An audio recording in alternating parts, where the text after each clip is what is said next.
بسم اللہ الرحمن الرحیم۔ السلام علیکم ورحمۃ اللہ وبرکاتہ۔ میرا نام حمزہ ایوب ہے۔ آج پھر میں آپ کے ساتھ ایک نئی ویڈیو لے کے حاضر ہوا ہوں۔ اس ویڈیو میں آپ کو بتاؤں گا کہ 1965 کی جنگ میں کیا ہوا تھا۔ پاک فضائیہ نے جنگ کا پانسا پلٹ دیا تھا۔ پاک فضائیہ نے جنگ کے پہلے دن پٹھان کوٹ اور ہلواڑہ دیس پر کھڑے طیارے تباہ کر دیے۔ پاکستان نے بھارت کے 113 جبکہ بھارت نے پاک فضائیہ کے 73 طیاروں کی تباہی کا دعویٰ کیا۔ پاک فضائیہ نے 1965 کی پاک بھارت جنگ کے دوران جس جرأت اور شجاعت کا مظاہرہ کیا تھا، اس کو فراموش کرنا مشکل ہی نہیں بلکہ ناممکن بھی ہے۔ پاک فضائیہ نے انڈین فضائیہ کو جس طرح ناکام اور بیکار کیا، اس کی مثالیں نہیں ملتی۔ جنگ ستمبر میں پاک فضائیہ نے بھارتی فوج کی کمر توڑ دی تھی، جس کے باعث پاک فوج کو دشمن پر برتری حاصل ہو گئی۔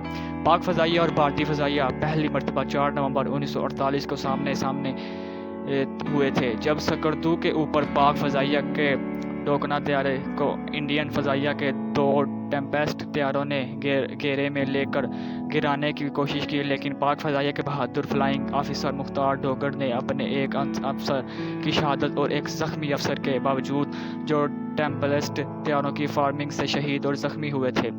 دریائے سندھ کی اوپر نیچی پرواز کرتے ہوئے طیارے اپنے ایئر بیس پر اتار اور پہلے ستارہ جرأت کے مالک بنے۔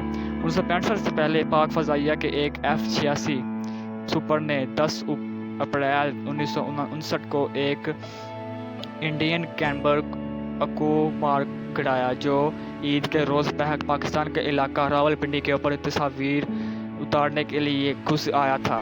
فلائنگ آفیسر یونس نے اس طیارے کو تباہ کر دیا۔ 1956 تک پاک فضائیہ کے زیادہ بنیادی آلات اور نظام برطانوی سسٹم پر قائم تھا، لیکن 1950 سے 1960 کے دوران امریکی امداد نے پاک فضائیہ کے سارے ڈھانچے کو بدل کر رکھ دیا اور پاک فضائیہ جدید ترین بنیادوں پر استوار ہو گئی۔ امریکی F-86 سیبر P-57 ہلکے بمبار اور F-104 اسٹار فائٹر نے پاک فضائیہ کو علاقہ کی بہترین فضائیہ بنا دیا۔ خصوصاً F-104 کی رفتار اور کارکردگی والا کوئی بھی طیارہ علاقہ کے کسی بھی ملک کے پاس نہ تھا جو اس وقت AIM-9 be side wide missile سے لیس تھا۔